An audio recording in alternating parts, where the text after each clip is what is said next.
If there was a primary, which is how it's supposed to be, that's what a democracy, that a lot of Democrats claim they believe in a democracy. If there was a democracy, there would be a primary, and I'm willing to bet Kamala Harris, who chose Tim Walz as her VP, wouldn't come out as a primary ahead of Josh Shapiro. She's boring.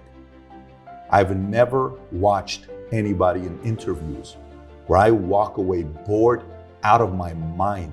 The other day, the teleprompter freezes. She doesn't even know how to tell a story and say, earlier today while we were getting off the plane, I met this family named Mary. She doesn't know how to do that. One should have the right to call out why the largest percentage of abortions being done in America by Black women. There is a lot of power in allowing people to say how they feel.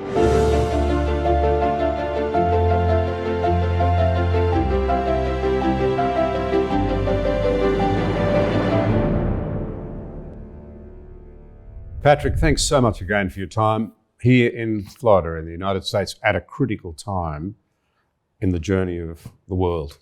Sure, it is a unique time. We're 23, 24 days away from the election as we speak, indeed. That's right. We look on as outside of America at a country that is deeply polarized, it seems, where anger and emotion run deeply. You've seen 3 assassination attempts now on one of the candidates. Mm-hmm. And you yourself, I understand, have been subject to threats in this environment. Yeah, I've never gotten threats. I'm not one that even likes to give credit to threats when they come your way. But this one's been interesting because for me, when it comes down to not necessarily Ukraine and Russia, what position we take there, more from the standpoint of Iran, Israel, and having lived in Iran for almost 11 years and witnessing what they did over there, I'm not one that's going to hold back on comments. I don't walk on eggshells. I don't live that life. Some of the comments being made didn't sit well with certain people, and I'm totally comfortable with that. My priority is America. My priority is where I raise my family and my kids. My priority is certain philosophies and values that allow our kids to have the opportunities that we've had. And none of those are for sale and can be compromised. When you say America is your priority, is that simply because you're an American and you have an American family, or is it because you have a global perspective and you recognize the importance, have a perspective on the importance of America as a free leader of the free world? I'll give you selfishly, and then I'll give you the other perspective. Selfishly, I live here. So whatever city you live in, your number one priority needs to be that city, that community, that state, that country. That needs to be your most important priority, whoever you are, especially if you're the leader of the household, as a husband, as a father of 4, and then as a business owner, CEO, who's got all these businesses, employees. I got employees and sales guys in every state in America, 50 states. My insurance company, we've licensed 60,000 agents that I sold the company, but I'm still the CEO of. And over here, the consulting firm that we have, where we consult for nearly 10,000 businesses, 60 plus countries. But selfishly, America's number one. I'm raising my family here. I'm in the state of Florida. This is priority to me. Now, second layer, long term.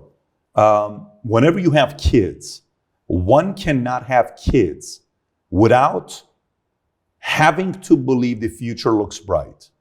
If you don't believe the future looks bright, you should not have kids, right? So just the idea and the action of a man and a woman agreeing to have kids, you have this inside, this innate feeling of, I'm gonna make sure this kid is coming into a world that's gonna be better, when I leave, and they're gonna have an opportunity.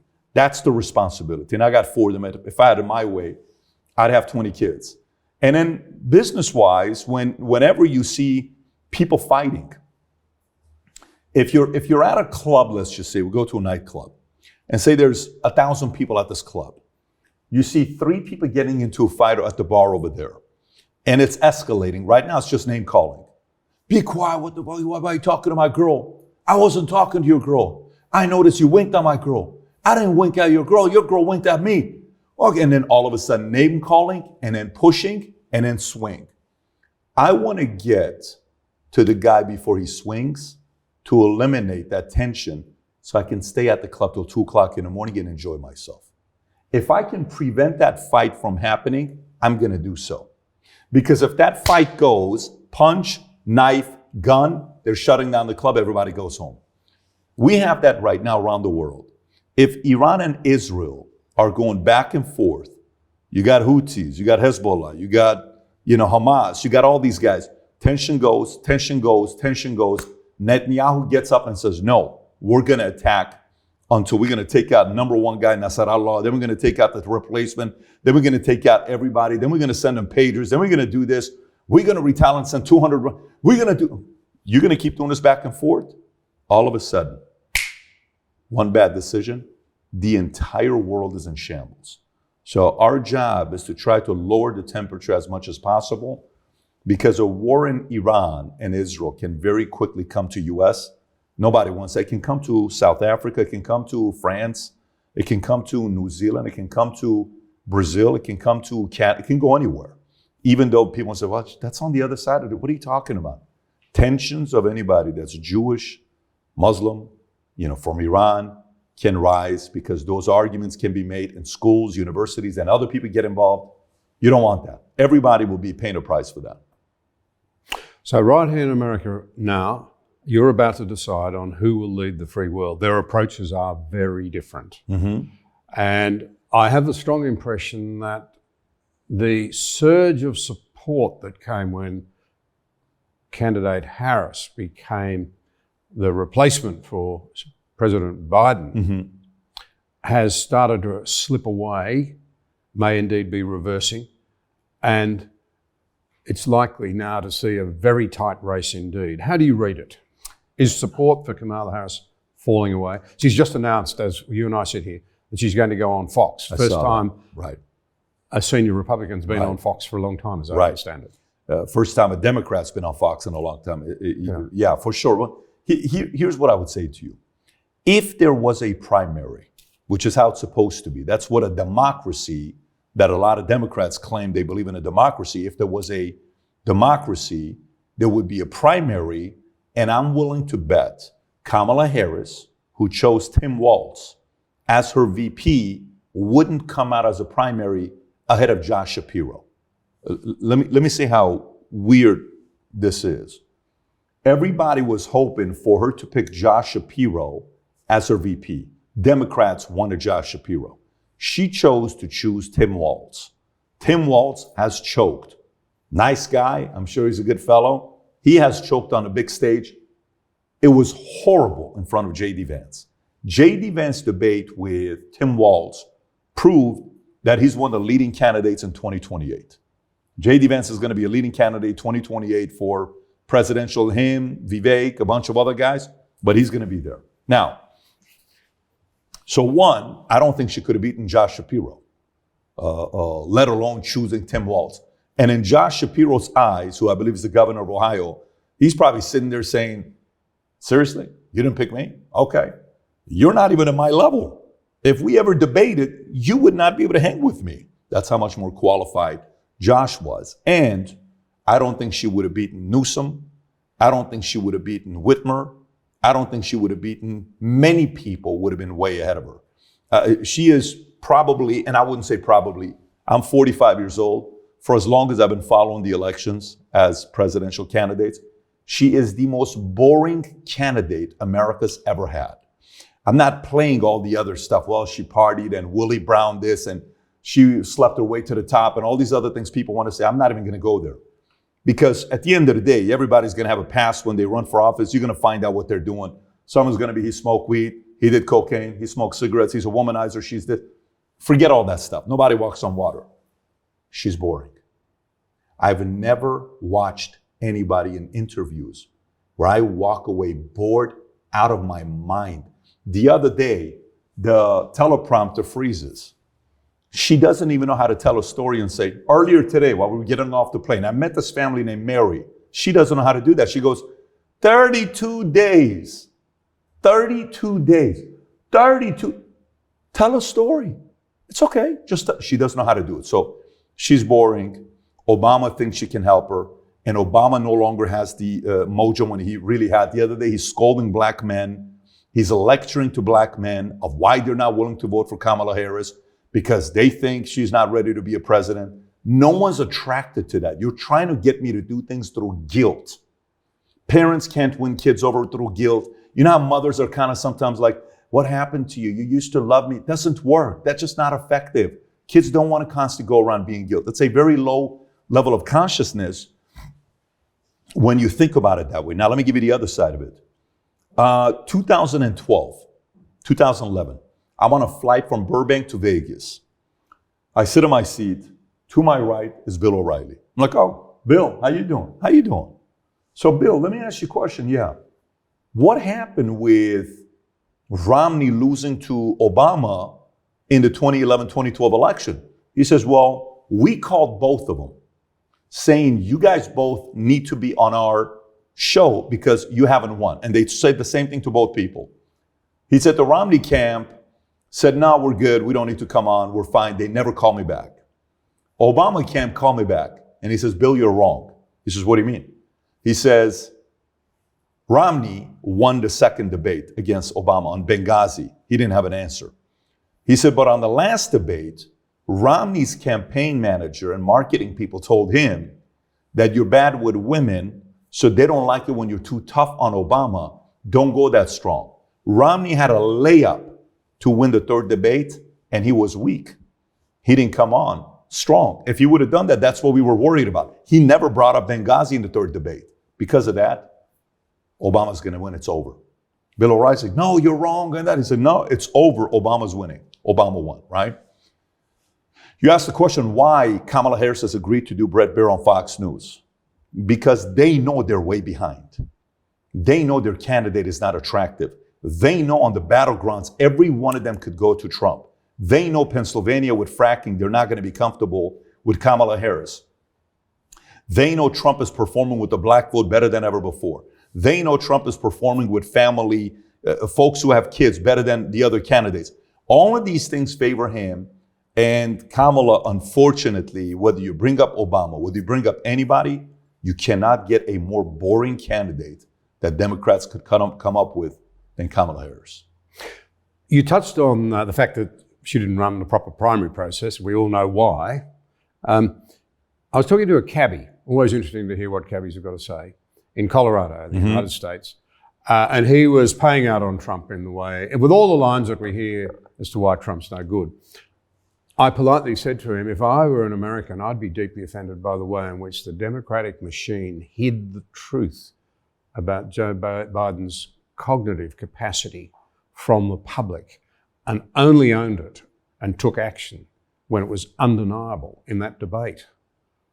How well do you think that aspect is playing out in the American mind? The fact that Biden was a terrible, the fact that the Democrat machine, let's face it, there's no other way of putting it. They hid the truth about his real capacity. I don't see how you can avoid that conclusion. Sure they did. But I mean, you can look at this from different perspectives. You can one say, they were going to do this so they could avoid Kamala from competing in a primary. Let's put that as a possibility. Two, and depends on who they is. If they are Obama wanted to have another person that he can control for this next round of, White House, where he can still get all the benefits from the White House. Because, hey, put all the people that used to report to me under you behind closed doors. They have a meeting with Biden, and then afterwards, hey, Brock, let me tell you what just happened. Hey, Brock, can I talk to you? Hey, let me call Joe real quick. I have a conversation with him. So he wants another one of those things, right? If that's him. So they thought maybe Trump's not even going to make it. Maybe Trump's going to get killed. Maybe Trump's going to get assassinated. Maybe someone's going to take him out. Maybe all of this was all a plan to know that it was going to be a slam dunk victory for them. Maybe they thought things were going to be in shambles today. You said 3 assassination attempts. Maybe they thought it was going to be in shambles today, that was going to be a walk in the park. Kamala Harris is the president. Maybe that was their plan. Maybe. I'm not saying it was. Maybe that was their plan. And now they're panicking. They thought it was going to be a lot easier than this. Now they're sitting there saying, what do we do now? This is not good. People are actually liking this guy. People actually want him to come in here. What are we going to do? The fear of losing control to him is a scary sight. And now, about a month after Tucker Carlson got fired from Fox News. This is May, June of last year. I said alliances are being made. And I said this on podcasts and multiple interviews on different podcasts. I said, I believe there's an alliance being made with Trump, Tucker, and Musk. And I said, Musk is going to be the tipping point. At the time, Musk was not pro-Trump. Musk and Trump had a problem together. Trump even called him something. He said he's a bullshit artist. Behind closed doors, he said this and that. He's a bullshitter, all this stuff, right? They had feud. And what happened all of a sudden? An alliance happens with Tucker and Elon. Then an alliance happens with Tucker and Trump. It was always there, but it got even stronger. Then all of a sudden, Elon brings Trump on X, interviews him, gets nearly 1 billion views. Are you kidding me? And then he says, I'm going to give you $45 million a month for the rest of the 4 months, not to him, but to Super PAC. And then now he's saying he's going to go out there and campaign for him. And he speaks at Butler or whatever the city was. I believe it was Butler. So now you got Elon. Now Trump just said he's going to agree on going on Rogan to do the podcast with him most likely next week. Wait, you got Tucker, Elon, you got all these guys supporting, everyone's coming together. You got RFK, Bobby on the other side. You got Vivek, you got J.D. Vance, you got Peter Thiel. Are you serious? Yes. You just had the Border Patrol unions. You just had the fact that 97% of the money they give to Democrats, the union that they've had, they're now saying they're not going to be voting for anybody. They're not taking a position. Yes. They haven't seen something like this in a while. And the November 5th could be very likely, could be, not saying it's going to be. If things go the way they are like this for Kamala, you're going to know who the winner is very early on November 5th. You're not going to have to wait too long. It could happen like this. Boom. And they can't play any games. And it's over. And if you thought in 2016, where everybody was crying, berserk, emotional, losing their minds, this is going to be that times 10 if it happens this year on November 5th. You're going to see more videos going viral of people crying like never before. And they're going to ask themselves, how did this happen? But it's called, people are sick of it. They're seeing through your bullshit. They believed you during COVID. They realized you were playing games. They gave you a chance. They realized you're just trying to take advantage of them. And this whole globalist agenda that you got, people are not for. They don't want you to get into their business. And that's becoming evident. But this is going to be a very next 24 days. Every day they have to stay paranoid that anything is possible. You can't be too cocky. You can't be too confident. You can't be too arrogant. You have to stay very paranoid until November 5th when they say he's the winner. Till then, no celebrations, no arrogance, nothing. Just keep campaigning to see what happens by November 5th. You mentioned Elon Musk. He's made an interesting observation, as I understand it, that there have been no assassination attempts, and that's a good thing, of course, on either President Biden or candidate Harris, whereas there have been 3 on Trump. And perhaps that reflects the fact that no one thinks that the Biden and Kamala combination are going to threaten the established order, but that Trump will. Do you think there's truth in that? Yeah, I think there's truth in that. I mean, all you have to do is go study history, right? If you think about the anti-establishment candidates, let's go through a list of them. Lincoln was anti-establishment. His own party didn't want to stop slavery, and his own party, the other side, definitely didn't want it. Democrats didn't want to stop that, but Republicans were also like, hey, leave it alone. What are you doing? No, I'm doing it. Anti-establishment candidate, one of the greatest presidents of all time, the first Republican one of the greatest president, men of all time. one of the greatest men of all time. Oh, there's no question about it. First Republican president gets assassinated. Ronald Reagan, anti-establishment. What happened to him? Assassination attempt. John F. Kennedy, anti-establishment. What happened to him? His brother, Bobby Kennedy, anti-establishment. What happened to him? MLK, anti-establishment. What happened to him? Donald Trump, anti-establishment. What happened to him? How many times? Now watch this. Let's go through establishment candidates. Ready? Obama. What happened to him? Protected. Biden, protected. Clinton, protected. Senior, protected. GW, protected. Carter, protected. You go through a list of establishment, they're protected. You go list of anti-establishment. They either kick you out first and force you to resign, like they did with Nixon, which he shouldn't have resigned, or they're going to find a way to eliminate you. They don't like anti-establishment candidates. They don't, because they cannot be controlled. And unfortunately, this guy cannot be controlled. They don't like that. They want you to be like this. Hey, John, we're going to make you the president. No, seriously? Yes. You're going to have documentaries, books written about you, movies made about you, history books are going to write about you, your family for the rest of your life. It's done. Your name is cemented in the history books. Oh my God, babe, listen. But I swear to God, if you don't do everything we ask you to do, we know everything about your past. And by the way, those two things you just thought about that you don't think we know about, we know about. We will destroy you. So you have to make a decision right now. If you want to be a regular guy and not be a president, don't do this. But if you do this and we ask you to do anything, you say no once, we know exactly what we're going to do next. Do not be surprised. We will destroy you. I don't have a desire to be a president. That person's going to say that. Whoever this is, like Nancy Pelosi or Schumer. Those are not the people that are going to be the presidents. Schumer's boring. Pelosi doesn't have it to be a president. These are the puppet masters behind closed doors. I'm not trying to be a president. You're the president. They'll forget about me. I'm just the Speaker of the House. They forget about him. But you will be permanent because there's only 45, 46, 47 of you guys. But God forbid we ask you to do something and you don't. Do you want to do this or no? And you shake hands and make a deal with the devil. Now, go say that to the other guy.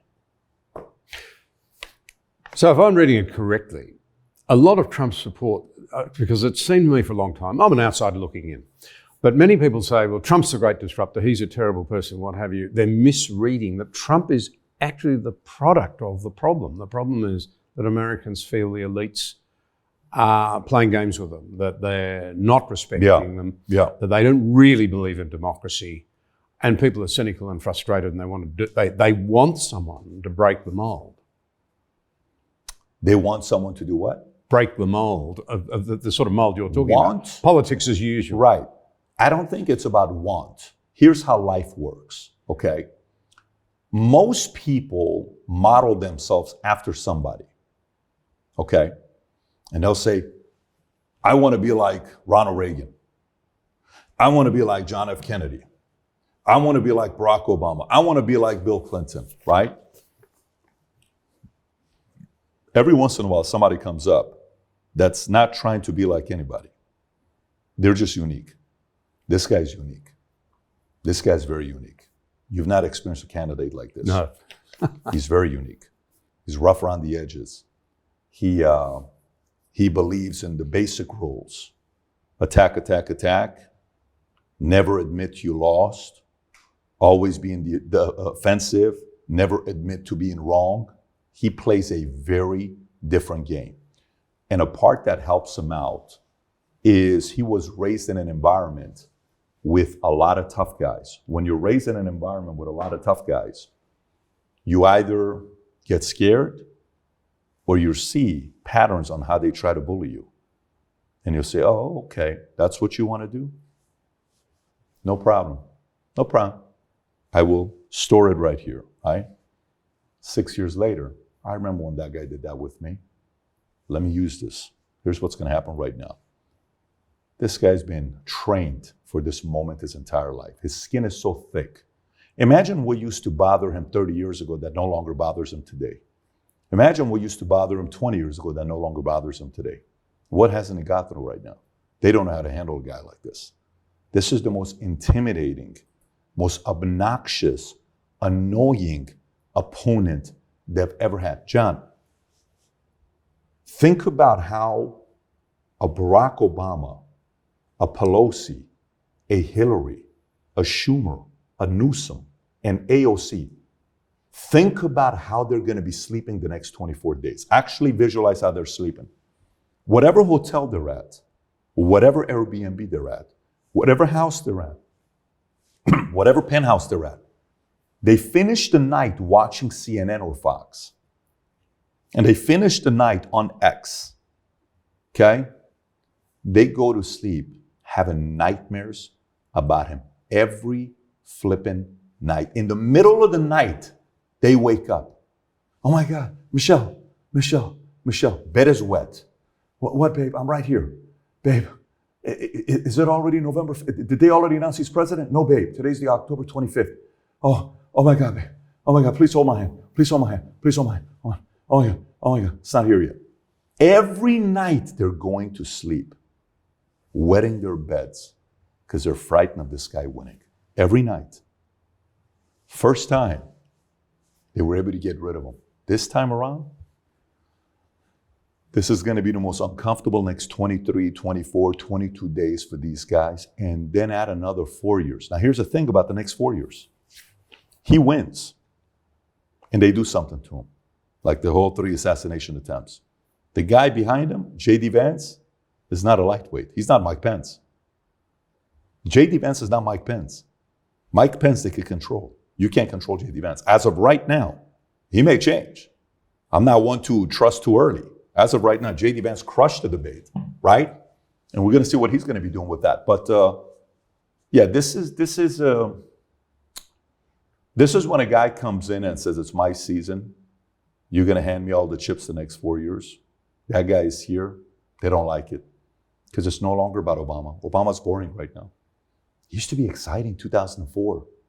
Whether you're black or whether you're white, whether you're Hispanic or whether you're Asian or whether you're straight or gay or whether you're this or whether you're that, this is about America. Oh my God, what a great speech. 2008, boom.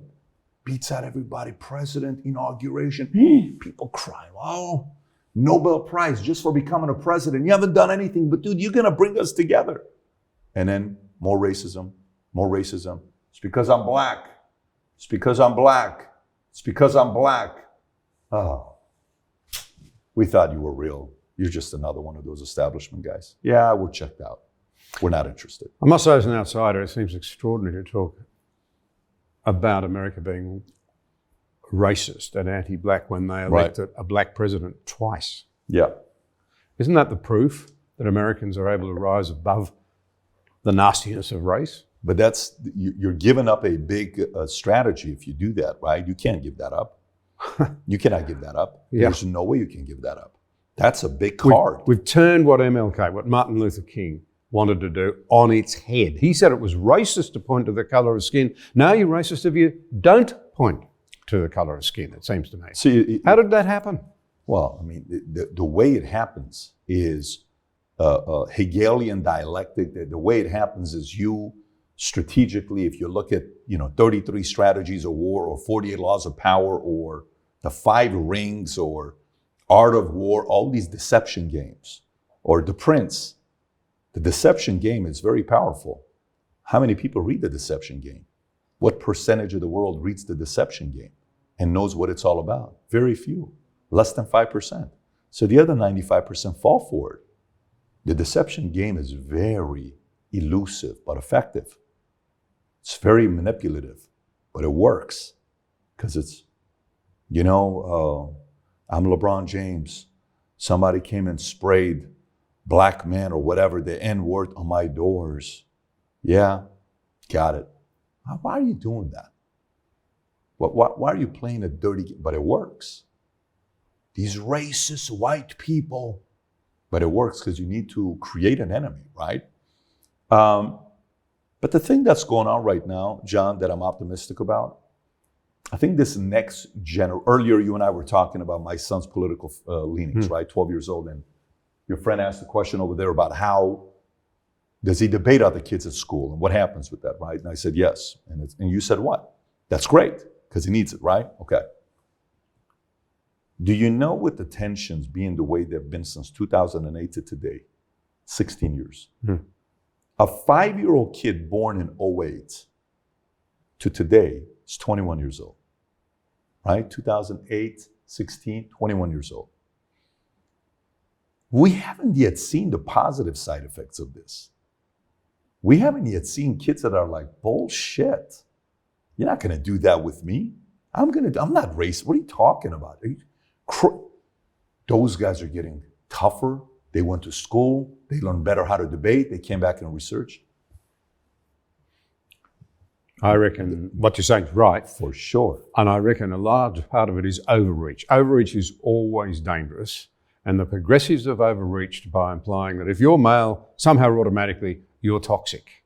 Well, if you're a young man accusing you of being toxic just because you're a young man, you're going to say, hang on. That's right. Hang on. And they're recentering very quickly. You know what demo is the biggest increase in conservatives right now? Young male, high school male students. Highest percentage of conservatives right now because they're sick of it. Like, what are you talking about? No, this is not going to work. It's going to backfire. If somebody bullies some of the greatest boxers of all time became boxers because they were bullied. Some of the greatest UFC fighters of all time became fighters because they were bullied. Some of the greatest comedians of all time became comedians because their life sucked. It was so bad. Drugs, alcohol, abuse, that they had to find a way to laugh, and they used comedy and entertainment. Imagine how much these people have been abused the last 16 years. That tension is going to produce some of the greatest leaders you and I have ever seen the next 20 years. And when it comes, it's not going to come in one or twos. It's going to come in the thousands, and they're not going to know how to control that. My one great plea is that they be unifiers. They pull your country, my country, our cultures back together. That they don't use it as a sort of a battering ram to continue the division. We've got to end the division. Australians have got to think of Australians as fellow Australians. Americans have got to think of Americans as fellow Americans. Isn't that one of the big problems? I mean, surely in this country, I could never understand why, when Biden won, he didn't go on a listening tour to see why so many Americans weren't supporting him. Wouldn't that have been the logical thing? Hear them out, show them some respect. If he says he wants to heal the nation, we're divided, you need to go out and talk to those people who are disaffected. There's talk and there's action. Yeah. You know that, I know that. Yep. To this, you know. And there's respect or lack of respect. For sure, yes. But I mean, listen, moral authority. When people ask me, what's the most important thing if you want to build a big business and you want to gain people's respect? Have moral authority. Today I'm interviewing two of my guys that are responsible for a bunch of new employees. And I looked at both of them, we just hired 2 weeks ago. I said, what's your plan on how you're going to gain respect from your new employees that report to you? What's your plan? I said, if you come in late and you leave early, you're done. They're all going to talk. But if you come in early, leaving in late, and you're in there with them, working with them, helping them out, you're going to gain moral authority. You don't have that automatically. I'm not going to back you up. You have to go earn that and get it. Well, once you get moral authority, then everything is easy. You don't need to raise your voice. They'll hear you because you have moral authority, right? If somebody, I remember when I went and worked at Bally Total Fitness the first time, and my boss was 300 pounds overweight, telling people to work out. I used to see people's reaction when he would say, you should go work out. The first thing they would look at is his belly. I would see eyeballs. I'm like, how could you tell other people? You weigh 300 pounds. It was so funny to me, right? And then we had another guy that would tell people to work out. And I was like, yeah, this makes sense. You're in shape. Yep. I get it. Moral authority. Yep. If we come from a place of earning moral authority, it'll be automatic. If you do it through force, you will be hated. And they're doing it through force right now. And I'm specifically talking about the establishment and the left. Now, you're a very successful businessman, an entrepreneur with real flair, and you will have views on economic management. So can I ask, as an outsider, again, I want to acknowledge that I love America. I want to see it lead the free world. I think the alternatives are dreadful.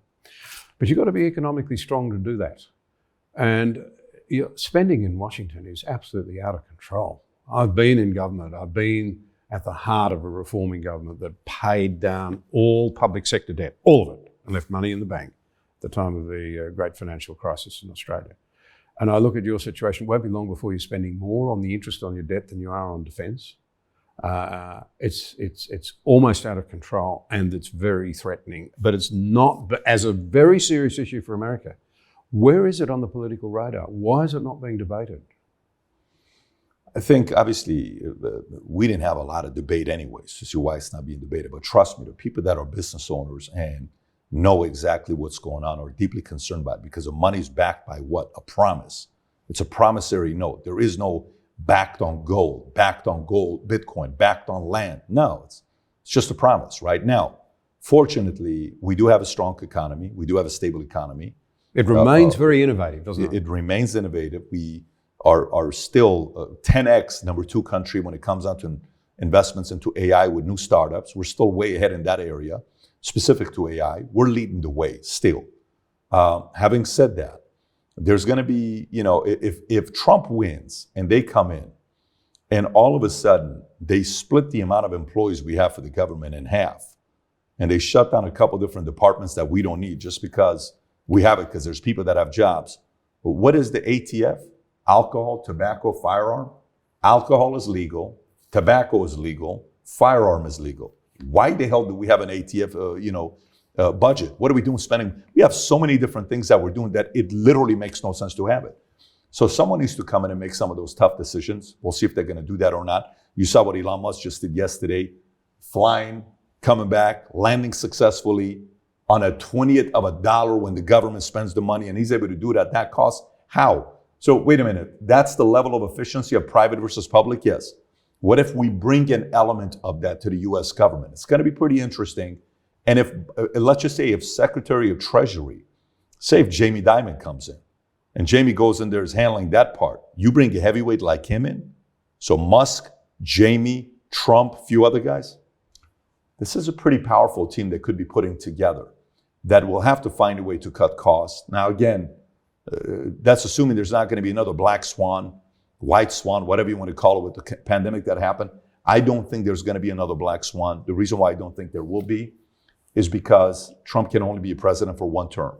They're going to find a way to tolerate him for 4 years, make it very hard with Congress and Senate, and then getting ready for his replacement, which could be Vance. That's the one they're really going to be worried about, or Vivek, or some of those guys, because those are the guys that are going to be going 8 more years. The moment Trump wins, they're automatically going to Vance and Vivek. That's who they're going to go to next. But the moment he wins, between now and then, their number 1 target is Trump. Another business question goes to your expertise and understanding of these things. I really get why J.D. Vance, who has a very impressive personal story, is so worried about the impact of globalization in the way that it's played out on working people in America. I get that. On the other hand, I have to say, as a country that trades a lot with yours and is a trading nation, the idea of tariff walls being reimposed worries me. Restricting trade is, generally speaking, not a good thing. I can certainly understand why action is being taken against China on various fronts, but if it spreads, I worry about a trade war. Yeah, and that can happen. Then the question you have to ask is, who has the leverage? If they go against China, China right now is fabricating an increase in their stock market, but it's fake, the way they're doing it right now. Okay, well, we had the biggest day of all time. It's fake, it's not real. Their economy is not doing great, okay, where people are like, oh, we're doing it for now. We're having so many new babies, and no, they're in a bad place. Now, China, Apple decides to take 25% of their iPhones and produce them in India. Okay, so they go to India and they realize, phones made in China are better than phones made in India. India's not ready yet. India doesn't have the infrastructure yet. That's problematic. For who? Tim Cook. Who else? Others. Because if Apple, it's a $3 trillion company, leaves 25% of their phones to go make it in India and they fail, what does that say to everybody else?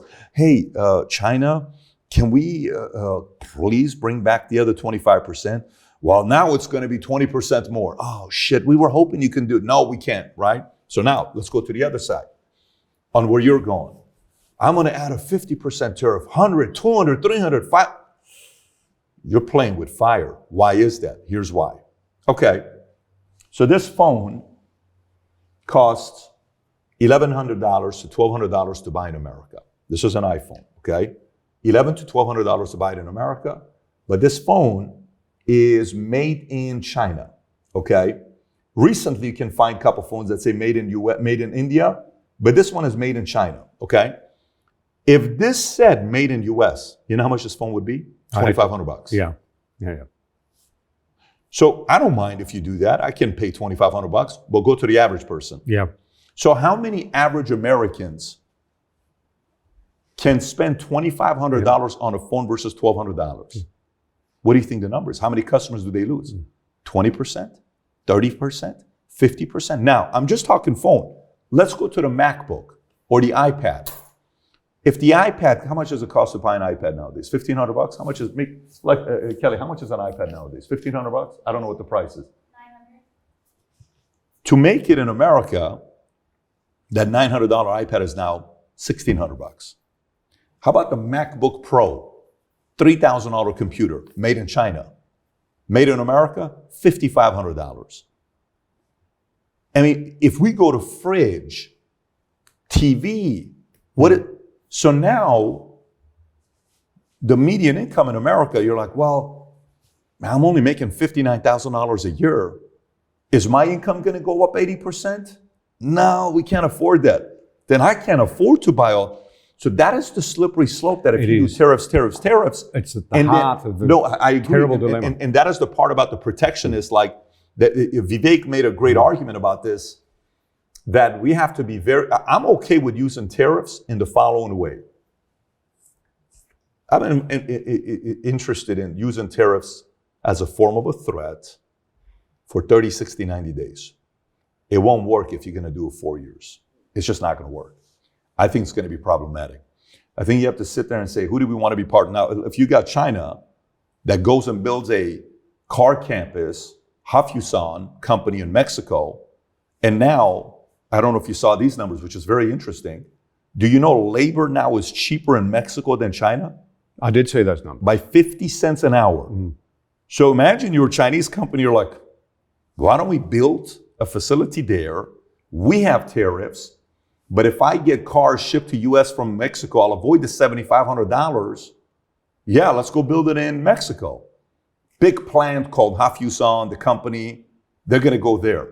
And they just build this car, this EV car, I don't know what it's called, it's called letter B, that they have Chinese cars, $10,000 Chinese cars, I'm gonna give the name, Chinese EV, $10,000 is called BYD. Yeah, build your dream. Build your dream. Yeah. $9,600 EV. Bring that to US. What does that do to Tesla? If you got a $9,600 EV. So there are parts that I think Musk is probably going to support Trump putting a 200% tariff on BYD. I can see why he would do that. You know, but then Musk has to also be careful the fact that China doesn't put the tariffs on Teslas that he's selling there. It's going to be a slippery slope. You have to be very careful with tariffs. It's not as like black and white. You're going to get this much. I don't care. No, it's actually extremely difficult. I totally agree. I agree.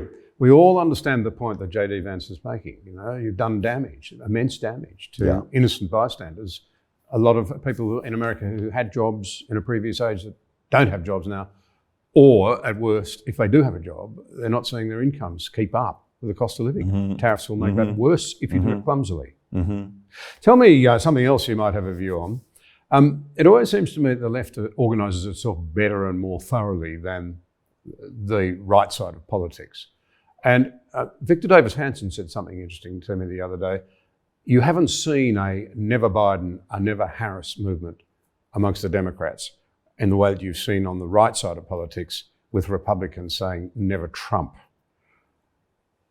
This issue of unity and of loyalty and pulling together as one party, the Democrats are making a lot of play over Republicans who are deserting and going to vote for Kamala Harris. So I'd just be interested in your views. Okay, so I don't know if I fully agree with that because look at what they did to Andrew Cuomo. Look at what they did to Eric Adams. Oh, Eric Adams booked some first-class flights, $132,000. No. He gave him a deal for Turkey to be able to build that facility, and he forced him to get it done faster. Okay. Yeah. Governors make some phone calls to get stuff done faster. Andrew Cuomo, it's not what Andrew did with his brother, Chris Cuomo, helping him out. Really? What do Andrew Cuomo and Eric Adams have in common? They are not the friendliest Democrats to Democrats. So even Democrats can't stand Cuomo and Eric Adams because they can't control them. You think they like candidates like that? You think they like Tulsi Gabbard? You think they sit there and say behind closed doors, never Tulsi? You don't remember when Hillary Clinton came out and said Tulsi Gabbard is a Russian asset? You don't remember when that happened to her? No, they have it in a big way. And this is why Tulsi is no longer a Democrat. And this is why Bobby Kennedy is never a Democrat. It's not a Democrat anymore. Bobby Kennedy, what is a bigger last name on the Democratic side than Kennedy? Nothing. Not Obama, not Clinton, nothing. There's not a last name more powerful than the Kennedy last name on the Democratic side. Not Cuomo, maybe Pritzker's today, but no one's been a president yet. Kennedy's have been, right? So, that's the part where you have to be realizing they have it. Now, if you're wondering about like a Lincoln Project that goes against Trump, I don't know if I would consider those guys Republicans. Lincoln Project guys, they're more, establishment guys that just can't stand Trump for many different reasons. It is what it is. It could be the fact that Kellyanne Conway, her husband, George Conway, is part of Lincoln Project. I think now they're going through a divorce, if I'm not mistaken. Probably he wasn't too happy that his wife was spending a little bit too much time with Trump. You think he's happy about that? Probably not. The fact that his own wife is on TV defending Trump more than she's defending her husband, who's going to do well with that? Nobody is, right? I think there's a lot more to it than just the never Trumpers. There is plenty on the other side. They just do it in a different way. Point taken. Yeah. Let's change gears. You touched on it earlier, the Middle East, and it is very, very worrying. I mean, you've got a constellation of people who absolutely hate the West, who hate democracy, and they have little in common with one another except for their hatred of us and their belief that we're degenerate, divided, and ripe for takeover, it seems to me. But I would include Iran in that. Now, we're all watching, with deep concern, anybody who's aware of what's really happening, and anybody who's rising above the tendency at the moment to make out that people like Hamas and Hezbollah are apparently resistance fighters and that Israel is pure evil. But the reality is that anything could happen now, as you said a moment ago. And President Trump has just said, as far as he sees it, the Israelis ought to go after developing nuclear capacity in Iran. We may, in fact, be very close to a situation where Iran has nuclear weapons, which could start a horrendous series of events, including an arms race with other countries looking for nukes in the Middle East. I'd be very interested in your take on what the candidate Trump has said. Go after that nuclear capacity now. That's question one. And the related one is, how close, in your judgment, are they to having nuclear weapons? Okay, so is the first question specific temperatures being high between Israel and Iran? Is that what the first question would be about? Well, yes, and is Trump right? Would we actually all be better off if Iran's nuclear capacity was Well, I mean, here's how basic business is done. Imagine if I hear behind closed doors, you keep saying bad things about me. Then I confront you and you say, Patrick, we don't have problems together. I'm like, you sure? Yeah, we don't have problems together. Okay. Now imagine you say bad things behind me and then I confront you and you say, yeah, I've said bad things about you behind you. Now imagine you not only say bad things behind me, behind closed doors, you do it on television. You say to your people, why would I want to negotiate with you? Why would I want to be in business with you? What if you said, I hope Patrick dies? Death upon Patrick. I'm not going to say that. What I'm saying is if you do, yeah. Should I sit there and say, well, he probably doesn't mean it? Yeah. No, I'm going to say he probably means it. If you say privately, you say publicly, you say to my face, you probably mean it. Yeah, guess what? We're not allies. Well, we're not doing business together. You need to know that I don't have your back. It's very simple. Iran, in the history of the world, do you know what two countries have said death upon America? The first country was North Korea, 1954, I believe. You know what the second country was? Iran, 1979. Who else has said death upon America? These two countries, North Korea and Iran, said death upon America. I used to live in Iran, and I would see 10,000 men flagellating their backs, blood on the ground, screaming, Marg bar Amerika, Marg bar Amerika. Marg, death. Bar, upon Amerika, America. Death upon America. Marg bar Amerika. We had two channels. Every channel was about how America's the evil empire, everything. Israel's the evil empire. We were fed that every day. Israel, the little Satan, America, the big Satan. Always. And if America's the big Satan, so's the rest of the West, all of the democracies. It was nonstop, right? So, yeah, I'm not negotiating with you, Iran. I'm just not. Zero desire to negotiate with you. I'm not trying to help you. I'm not trying to, accelerate your process of getting nuclear power. Not at all. Zero.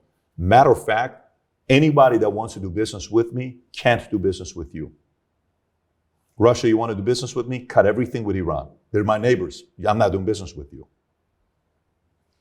Whoever else wants to sell oil, you want to buy oil from such and such? Cut your relationship with Iran. Guess what? I'm not doing business with you. China, oh, you want to do what to Iran? You want to give them $400 billion? If you don't stop that, you're getting tariffs. I'm not doing business with you. Iran has, especially the government, because they're destroying the great people of Iran. Yeah, I was going to ask you about that. The people are, if you ever go to an Iranian family, if you don't eat their food, they're going to feed you. You don't have a choice. They are some of the most hospitable people, beautiful music, funny. They will sit there, tell you stories. They're hot-headed, but they're fun to be around. What Khamenei and their families have done to Iran is a travesty. The last time Iran was calm and the Middle East was safe, nothing near what we have right now, peace, was under the Shah of Iran, Reza Shah Pahlavi. That everybody's, he's a puppet to the West.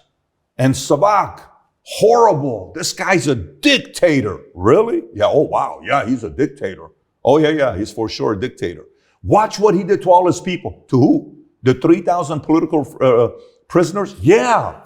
You shouldn't have 3,000 political prisoners. He released them. Many of them were the leaders of the folks that came and attacked us. That's who they were. Oh, no. That's not how it is. Yeah, that's how it is. That's how it was. No, he was arresting communists from Two-Day Party and he was doing this. Oh my God, Crimea River. How has Iran been since 1979? And when's the last time you thought about going to Iran for vacation and taking your wife and kids? When's the last time? You know how many people thought about that in the 70s and 60s? A lot of people. A lot of people. They don't do that anymore. What happened? What happened to that? So, and then you talk about Israel. Israel, since October 7th, they just had their 1-year anniversary. What happened of the Hamas attack in Israel?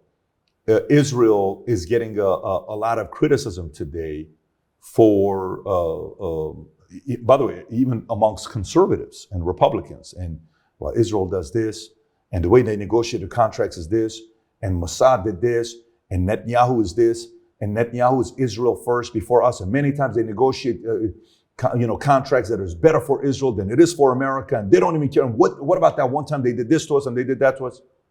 Yeah, what's your point? Well, why are you supporting them? You want me to sit there and assume that Israel is not negotiating contracts that are better for them than you and I? Yeah. If they did, they're better negotiators than Americans. But what do you want me to do? We weren't there when they did the negotiation deal. The terms they got were better. There are better negotiators in the world. And if you get a better deal, you can complain about it. It's like a person goes to a car dealership and they buy a car for $30,000. But that same car at a dealership across the street was selling for $28,000. You bought it for $30,000. You paid $2,000 more. You could have done a little bit more research. Maybe the politicians we had in the U.S., but they're bought, Pat. They're bought. Maybe they are bought. So then get rid of lobbyists. Yeah, but you know what? If you really bothers you, get involved in politics and do something about it. But during these terms, they've negotiated very good deals for themselves. However, I'm a Christian, I'm a Syrian, I'm Armenian. Assyrians used to be the first warriors in the world. Assyrians have a very rich history for people that actually study Assyrians. Rich history is what they have. Calendar they invented, they did a lot of great things, right? Assyria is where? Iraq. You know how many old historic places we have? You know what the people of Iraq, many of the, hoodlums in Iraq did to all the churches that we had of Assyrians? You know what they did? They destroyed every single one of them. So let me get this straight. If you're a Christian, you believe in Jerusalem, you believe where Jesus walked, you believe the history of it, that's part of being a Christian, right? Who do you trust taking care of those places better? Jews or Muslims? Who?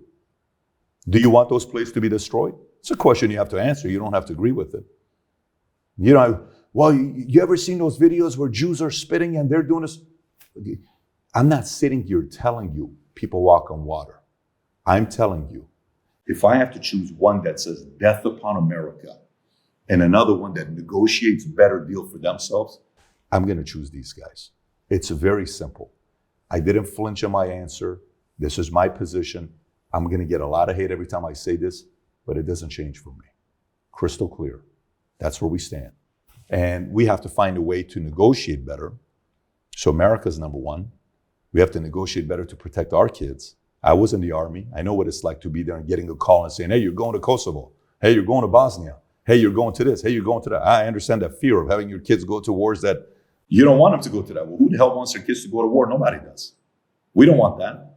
But at the same time, when you're sitting there choosing allies, you don't sit there and say, well, that guy, he does this, but he also does this. Do you like us? Yes. Can we do business together more than we can with these guys? These guys want to kill me. You just want to beat me when we negotiate. I'm going to try to learn how to be a better negotiator than you. But this guy wants to kill me. Let's do business. And that's a very easy thing. I'll never forget, a guy comes into my office. He wanted to buy 10% of my insurance company after being around for 6 months for $500,000, John. So he comes in and we agree 10%, he gets to buy it for $500,000. Okay? And he had gone to Wharton Business School. I like this guy. Beautiful wife, good-looking kids, smart guy. And we're in the office in Woodland Hills. It's 11:30 in the morning, 11:30 at night. And we're about to do the deal. He says, yeah, I don't know if I want to do this. I said, why? He says, because you're a very good negotiator. I said, what's your point? He says, I don't think I'm getting the better end of the deal. I said, I'm putting the valuation of the company at $5 million. You're able to buy 10% for $500,000. You think I'm getting the better end of the deal? Pat, you know you're a good negotiator. I say, let's say I am, because I won't disagree with you. Let's say I am, because I'm a good negotiator. Would you rather partner up with a business owner that sucks in negotiation and you guys wear the same color jersey? Or you team up with a guy that's a great negotiator, but you guys wear the same jersey? Which one would you rather do? It's a good point, but I can't do it for $500,000 at 10%. No problem. We walked. That 10% today would have been almost $50 million for him. $500,000 would have made $50 million. He was afraid. But it's okay. I don't mind negotiating with people sometimes that are better than me. If we're on the same team, let's go. Maybe you want a little bit more than I did. That's okay. That I don't have a problem with. You can walk away being upset. We've all been on both sides of the negotiation. But the other guy wants to put me out of business. The other guy wants to kill me. The other guy wants me to file bankruptcy. I'm definitely not teaming up with this guy. You made the point there about the Iranian people, and I know of Iranian people who are, as you say, utterly charming. And they'll often say proudly, we're Persian too, which is always interesting to me. But of course, what we see on the televisions is that horrendous regime. I often think to myself, by the way, that many of those revolutionaries that overthrew the Shah had been to Western universities. They'd learned a lot of what they'd learnt, and also come to the view that the West is degenerate and lost and evil, whilst they were in the West, which is a worry in itself. But leaving that aside, it does seem to me that there must be many people in the Middle East, not just in Iran, who would be quite happy to see Iran, the regime, not the country, the regime taken down a peg or two. We don't hear much of it, but there are a lot of people in the Middle East, it seems to me, plenty of nations that are probably kind of hoping that Israel might actually prevail here. Is that a fair comment? In relation to that regime and the bomb? I don't disagree. Of course. Trump almost did it on his last administration. If Trump would have gotten reelected, Iran, their current regime is done. Done. You're making a very interesting point there. You're saying the world would be a safer place if Trump had been returned. By the way, if Iran truly becomes a democracy, and they have somebody runs it who is maybe not the monarchy, although even if they had that, to be like a smaller UK, right? If they had somebody that ran it like that, or a democracy, and all this Hezbollahs are out, I would even guesstimate 70 to 80% of all the chaos in the Middle East would be gone. Gone. All the proxy militaries are gone. All of them. Who funds the Houthis?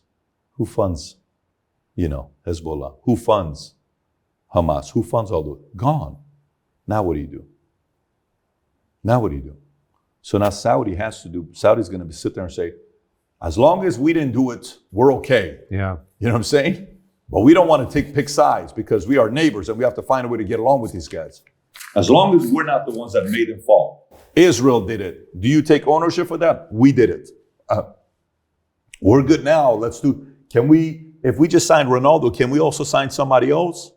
Can we bring also golfers? Can we bring some of these basketball players and pay them $300 million a year? You guys are willing to come? As long as we have that, we're okay. You kidding me? Dubai is going to be like all day long. Yeah, Iran's getting in the way of a lot more success and business being done there.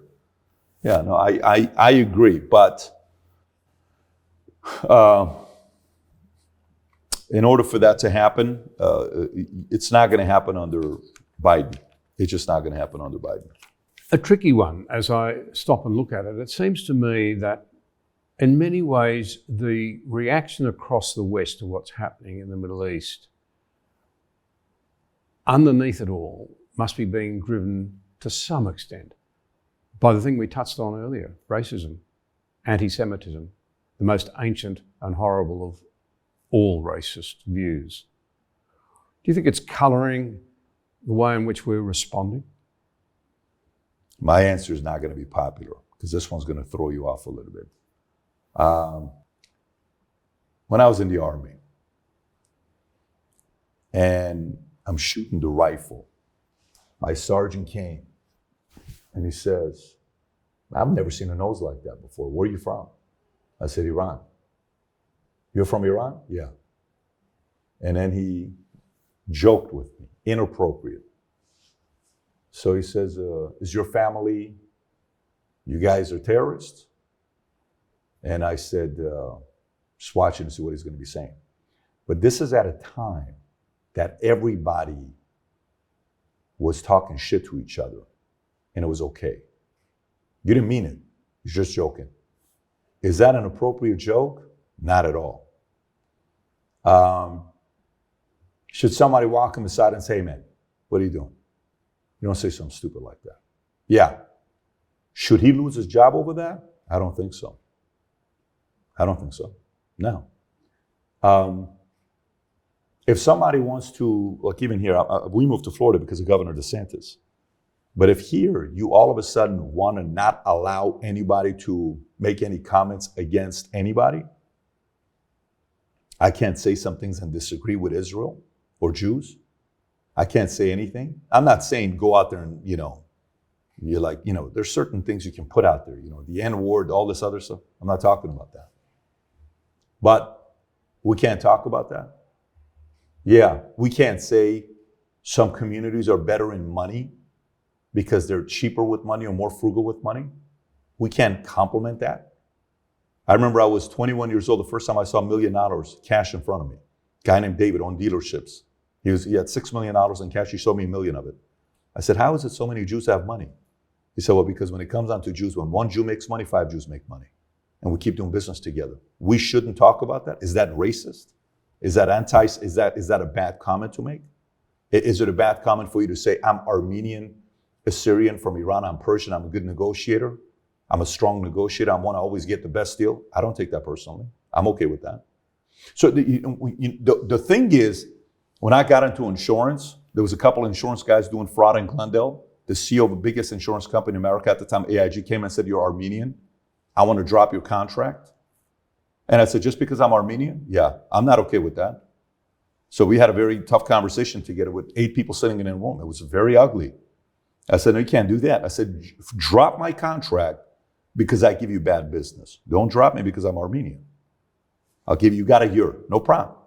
I ended up becoming very good friends with him on a retirement. When he did his retirement ceremony on a yacht, 5 people spoke during his ceremony. I was second to the last speaker. The last speaker was his best friend.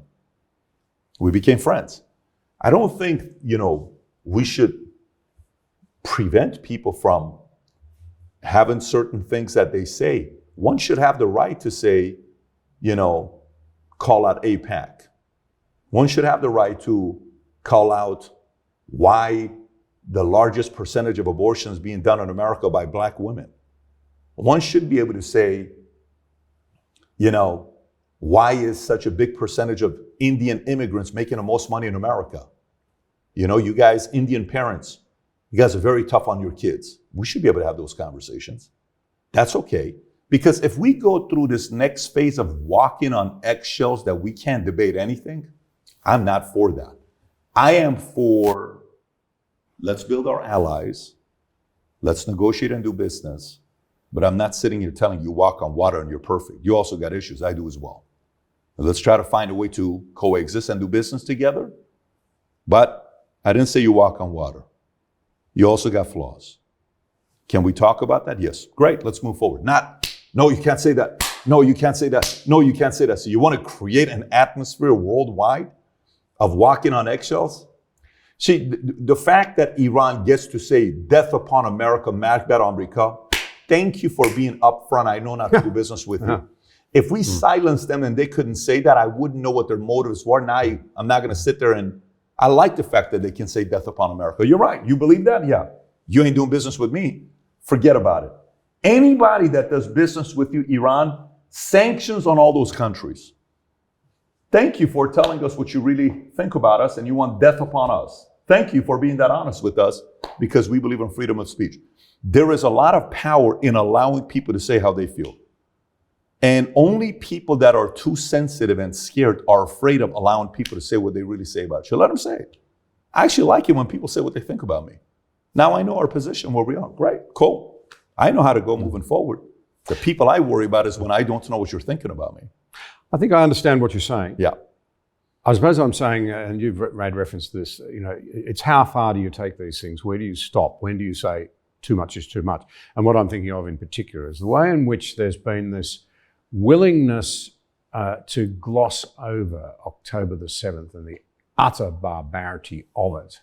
And now you hear in the West people actually painting Hamas and Hezbollah as resistance fighters and overlooking what seems to me to be absolutely central to an understanding of the horrors in Palestine. And they are horrific. Let's not back away from that. But the moral responsibility for that surely lies with Hamas. I don't have a problem with people saying that. You know why? Okay. What did COVID do? You know what COVID did? It exposed everybody. It was so awesome. During COVID, we realized everybody's positions. Yep. Everybody. Oh, if I don't take vaccine, I'm this. Oh, so you're part of that force camp. Thank you for revealing yourself. Oh, you just did what? Really? You dressed up as a syringe named Stephen Colbert. Okay. What did you just say, Arnold? You said, screw your freedom? No problem, Mr. American Dream Governor, Terminator. Screw your freedom? I will never forget what you just said. What did you just say? Thank you for having freedom of speech that I know where everybody's at. I like that. Now I know where all of you guys stand. If we don't allow these guys in colleges and universities to say what they're saying, you as a university principal have to take a position and say, this is not acceptable. What are you doing? Laying all over the place. Get off the campus. You can have whatever you want to do. Get off the campus. You break the law, you go straight to jail. That kind of a conversation, for sure. You want to break the law, you're going straight to jail. No problem. Like a couple of things I'm not a fan of, but in America, burning a flag. Guess what? You know it's okay to burn a flag in America? Yep, it is in my country too. Do you know in how many... I don't say okay, but it's not illegal. Do you know in how many countries it's not okay? A lot. Yeah. Go burn a flag in Russia. Go ahead. Go ahead and burn a flag in Iran. See what happens to you. Go do it. But in America, you can burn a flag. Do you know every time I see Americans burn a flag and they step on it, what it does to me? You don't even know what it does to me. I can't tell you what it does to me when I see that. When I was a kid, I went to Shah's mansion, Reza Shah Pahlavi, and it's a visual that always stayed with me. This is in his palace. He had like 10 castles that he lived on. Every one of them had his picture upside down, meaning he fell. 6, 7, 8-year-old kids seeing that till today. If I see a picture upside down, I always fix it. I can't look at a picture upside down. Till it bothers me. But guess what? They should be allowed to do that because it reveals their hand. You should be allowed to burn a flag, as much as it drives me insane. And I would probably put some kind of a fine or some kind of a community service that you have to do for 250 hours. I would do something like that. But there's a part of me that wants to see who will do that. Because when you do that at 19 years old, you're an adult. 38 years old, you want to run? That video for the rest of your life is going to be played. That you burn a flag as an adult. Go ahead, you did that. There is elements of this that we need to leave it. I do think there needs to be punishment. What that punishment is, create law and order. But if the punishment's going to be, they're convincing about a lot of people that, this is a genocide. Well, why don't you give a counter argument? Can you give an argument that it isn't? Or if it is, why don't you get better at arguing instead of trying to tell everybody you can't say that? No, I'm sorry. In my house, if kids want to debate, they debate. Well, he beat you in the debate. We'll play a game in our house. My sons will sit there and I'll say, okay, I'm going to give you guys 2 positions. What's a better position to be in life? Go ahead. Position number 1 is to be the most famous man in the world. Everyone knows who you are when you go out. You have to make an argument why that's the place to be. The other one, to be extremely wealthy, happy personal life. You have money, but no one knows it. You can walk out and no one's going to bother you. Here, we're going to play. Whoever gets what's in my hand, gets to pick whatever position. Which one is it? Pick it. This hand. Boom. He had it. Which argument you want? I'm going to give the argument for being a rich guy and famous. Go ahead. Dad, I don't want that one. Make the argument. Why is it better to be rich, good family, but no one knows who you are? Well, you can go and enjoy the basic things in life. You can go to movies. Good argument. Tell me you. And they debate. Yeah. So if he wins, and maybe he's right, but this guy's argument's better, you can't go bitch about it. Make a better argument. This concept about like us, we have to make a better argument. If the arguments are not going to be better, you screwed up. So I'm not uncomfortable with that. I'm okay with that. And, there is a price and a risk with freedom of speech, and it's not a fun one. Because if you flirt with the direction you're going, then there's Hillary Clinton coming in and saying, that's right. Disinformation. We need to stop Elon Musk from buying X, and we need to arrest him. And we need to make Mark Cuban the head of SEC. So we put him in jail and we force him to sell to somebody else because he can't own X. And that's what the problem is around the world, because everything is X's fault. Ooh, You're not going to like that, John. So there is, what I'm saying? We're playing with fire right now. And sometimes our own arguments are a little bit, and trust me, I catch myself when I watch, when we're going back and forth and we're kind of reacting to stories that's going on. There's a price. We have to give better arguments. That's my opinion. I may be wrong, but that's my position. Well, proper argument. We'll always focus on the issues rather than the personalities. But guess what? And that's what we do. We focus on personalities now. And all that does is breed hatred, and you can't find consensus around reasonable answers. Who are we to say anything about it? Let them do it. Are we the communication police of the world? No, I'm not arguing that, but I am saying we are paying a price. These ideas of censorship are gaining traction. Let me ask you a question. Because some people perhaps go too far. Do you think world peace can exist? It requires unbelievable vigilance and the right people with enough power and enough goodwill. And I think that means a democracy, by the way. Let me ask you a question. Simple question for you. When you're by yourself, do you always agree with yourself? No. So let me get this straight. World peace doesn't exist if it was just us in the world, let alone 8 billion people. The concept of world peace is non-existent. It does not exist because we have to force respect. You can't do that. We have to force you to agree with me. That's not world peace, that's force. See, I'm not trying to solve for world peace. I'm not.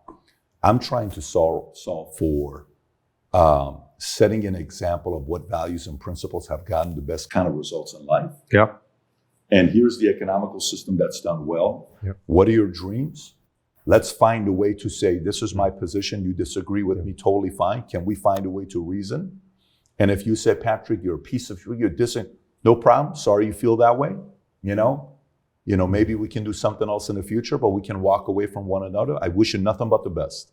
Today, let me tell you what happened.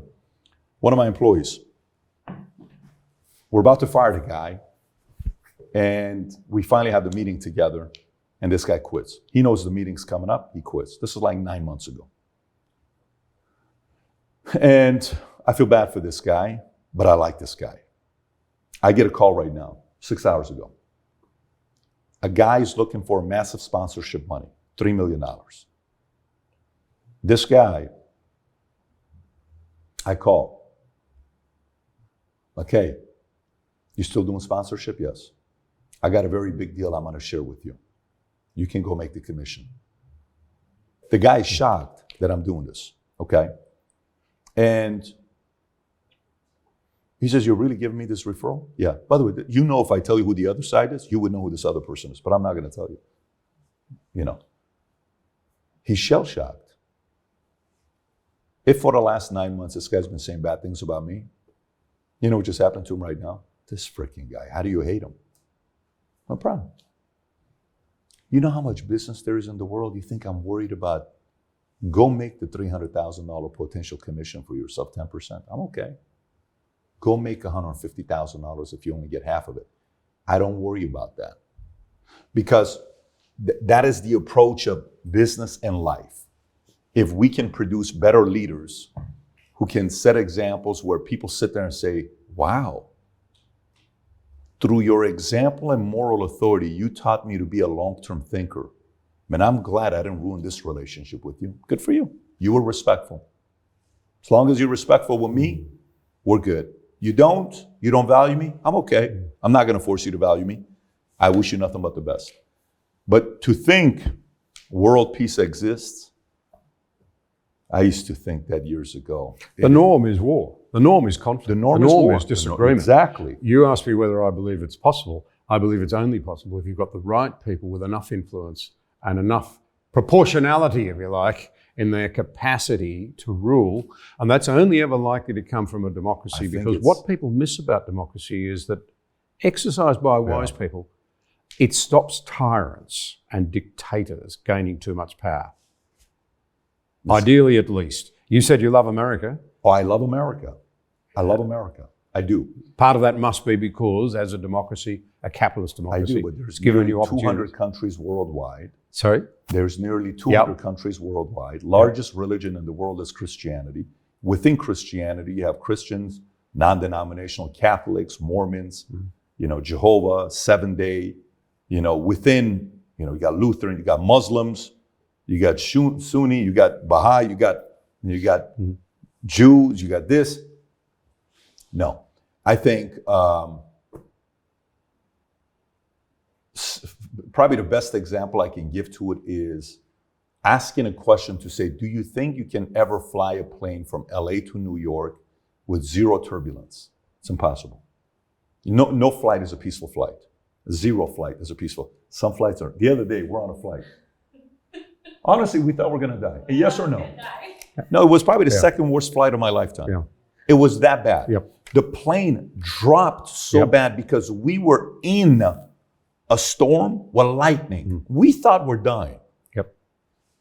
And I'm like, okay, is this how it's going to be done? Because we got 10 more minutes to land. I'm like, this is over with, right? We landed. And I go to the pilot. I'm like, I've flown private hundreds of times. What the hell happened? It's very normal. No, it's not. This wasn't normal. What happened? But the reality of it is, and this process of leading and trying to keep everything together, it is so nasty. Yeah. It is so ugly. But more conversations we have, the better the example we set, the more we're able to sit there and negotiate deals, show toughness, yet show the willingness and the ability to negotiate, communicate, process issues together. As long as we can do that, enough people will duplicate it, and God willing, that'll reach the right leaders, where the right leaders will rise up. But does that mean then there won't be another Hitler in the future? Does that mean there's not going to be another? No. Does that mean there's not going to be another guy that's going to want to come and destroy civilization? I said, no. And we're going to have to deal with that person when he comes around. But no, I think there is risk. We can totally screw this thing up and destroy the whole thing. And that's part of this, experiment that we have. And that's okay. That's okay, because at the end of the day, I believe the man upstairs is in charge, and he gives me a lot of confidence. I know you've given a lot of thought to beliefs. You talked about the Iranians. We both agreed that they can be utterly charming and lovely people. Would it not have occurred to many of them at the moment that that the perceptions are rising that maybe Islam is not a peaceful religion because of the hatred that we see? For sure. Of course. At some levels in the Islamic world? That's a very fair argument. Now watch what happens. So imagine Muslims are watching this.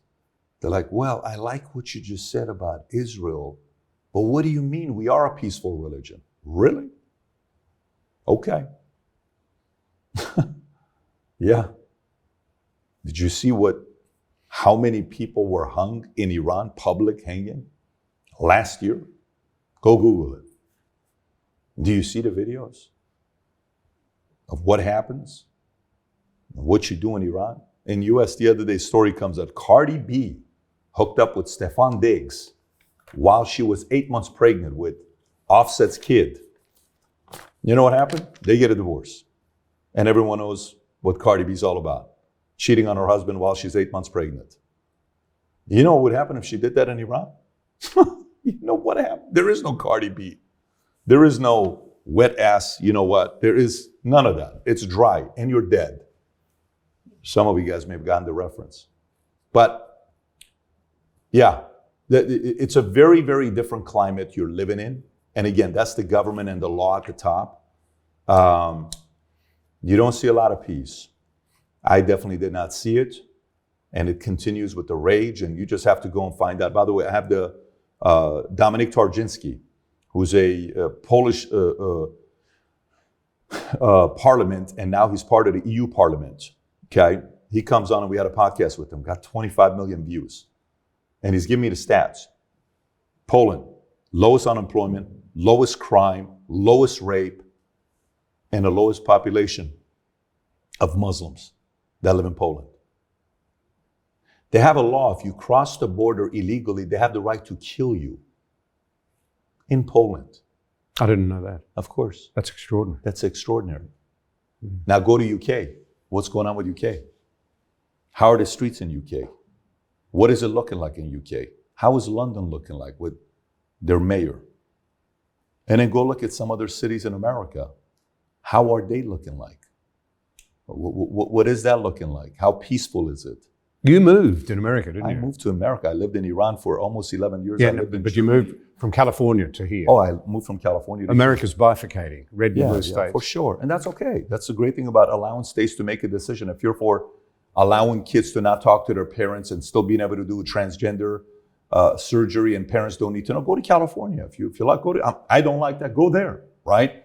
If you want to live in a state where nearly 50% of everybody at a restaurant are going to be carrying a gun with them while they're anywhere, go to Idaho. Everyone carries. But go do something stupid in a restaurant. 30 people are going to go like this to you, right? If you hate guns, go live in Chicago. Go to Chicago, South Side. Go live in Chicago if you don't like guns. Go there. See how Chicago's like. Go to Baltimore. Go to DC. See what that looks like. I have no problem with the way, the states are being ran. And you want all the abortions in the world? Go to California. Now, I don't want to have all the abortions in the world. Maybe move to Florida. Pick and choose. U.S. allows you to do that. That's great. Competitive federalism. I love it. I actually love it. Yeah. I actually love it. And we have a junior version of it in Australia. Great. It's a federation too. Great. And the states are changing in character. By the way, I got to tell you, on Minect, our app, which I don't know if you're on Minect or not, you would do well on Minect. Minect, I built this app 4 years ago. I talked to a lawyer one time. I'm having a 7-minute conversation. He bills me for 30 minutes. I'm like, why are you billing me for 30 minutes? And the phone, it says 7 minutes. He says, minutes roll up. I said, not to 30 minutes. And he says, yeah, but I said, no, I'm going to pay you for 7 minutes. What are you worth by the minute? He says, no lawyer charges by the minute. I said, one day I'm going to build an app where I get to pay people by the minute called, do you have a minute to connect? Let's Minect, right? And on Minect, somebody can download Minect, pay to ask you a question or get a video question or have a 15-minute call. You set your price. You make 80%, Minect keeps 20%. Do you know the number 2 country asking the most questions on Minect is Australia? Is that right? I don't know why. I don't know why Australia is the number 2 country on our app. I have no idea. Australians love Minect the app. Well, that's fantastic. Yeah, it's in 46 countries and Australia is number 2. Is that right? I've never been to Australia. Well, you better come. Oh, I definitely will. I got a nice speaking offer for 4 cities for me to come and speak that we're going through right now. But yeah, when that opportunity comes along, there's an Assyrian community in Australia. Yes, there is. I had a pastor over here, Bishop Marmari, who he came right after he left our. Watch what happened. Pastor from Australia comes to our podcast, Bishop Marmari. It's me, him, George Jenko, another Assyrian, and Vincent Oshana. He makes a few comments about Prophet Muhammad. He goes back, a 19-year-old kid goes to church, stabs him in the eye, loses his eye. Yeah, and he forgave him. And he forgave him. That was powerful. A Muslim kid. That was powerful. That was powerful. Forgiveness is something we've forgotten to do. The way he did it was incredible. That's one of the great problems in the Western world. We've now, I think, in the name of identity, I will be God over my life, you'll be God over your life. If something goes wrong, it's got to be your fault, can't be mine, I'm God. So we don't do forgiveness anymore because we don't see the need to be forgiven. We think we're perfect. So I'll sit in judgment of you. I think that's one of the things tearing us apart. And you can be a tough taskmaster. I suspect you often are, but you'd be fair. And when you've called it wrong, you'd ask for forgiveness, wouldn't you? Yeah, listen, losing favor with the man upstairs scares the hell out of me. Yeah. Because my life's been a miracle and I don't want to lose favor with them. And you're better off doing your best to do that, as hard as it is to do so. Doesn't mean you need to forget, but you can forgive and move on. It's not an easy thing to do. But he's watching. One last one. I'd just be interested in your views on it. It goes to the issue of trust in a divided society. And it was an American, I hitched a ride with him, very nice guy, conservative. He said, the number one thing I would love for my country at the moment is for people to have complete confidence in the vote in 34 days' time. So there's no argument at the end, we don't tear ourselves apart in the middle. Is he right to be worried about that? Who is this guy? Is this guy a famous guy or no? No, not a famous guy. A very nice guy, very decent guy, Great. very intelligent we guy. We need nice guys. A good guy. That's good. So here's what I would say.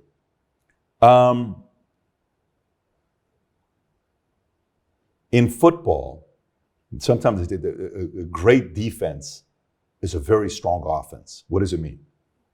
Like, man, I don't know if we can stop those guys. No problem. Just score more. Right, I mean, we can do that, right? So let's win, but let's win 57-38. Oh, man. So let's just go out there and get 8 touchdowns, 7 touchdowns, 6 touchdowns. Let's go do it, man. That's what we're going to do. Great. What's the point? So there's two mindsets here. They're going to cheat. Okay, fine.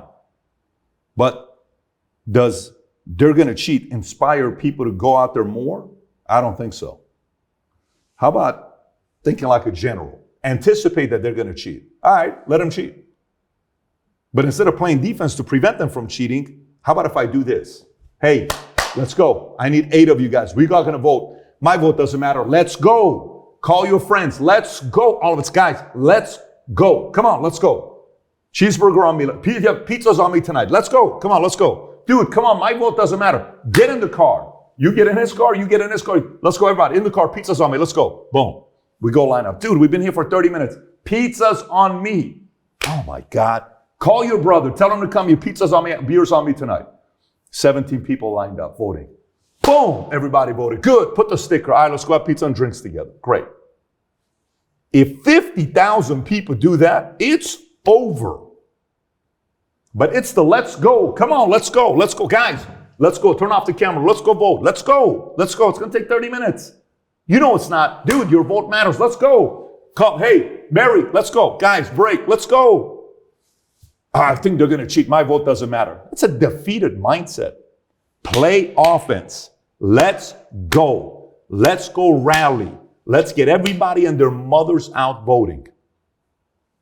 That's how you scare the crap out of the opponent. Sometimes in sales and in business, we're so caught up in getting new clients that we forget we have 348 clients that we just got to get 5 referrals from each of them. And now you got nearly 2,000 new clients. And you're trying to just get 18 new clients. Take these 384 and call them. Hey, just want to let you know the way I run my business is purely on referrals. Are you happy with the service I've rendered you the last 9 years? Of course I am. Who are 5 people that would be comfortable sharing with what I did for you? Oh, call my sister, da-da-da-da. Perfect. Boom. 1 week of calling these 384 clients, I just got 2,000 leads. Sometimes we just have to be better at doing this. Let's go. Let's go. Let's go. And by the way, this is actually easier. It's easier. Clockwork. Easier. Duplicatable. Anybody can do this. This is hard. They're cheating. Stop. Stronger offense. If we come from this place, selling the dream, disturbing, challenging, pushing, encouraging, recruiting, knocking on doors, calling, texting, social media, all of a sudden you're going to wake up November 5th and you're going to be like, oh my God, by a landslide, damn, what did we just do? We told everybody, let's go. We rallied. That's how you win. And you've got certainty. Yes, you do. Exactly.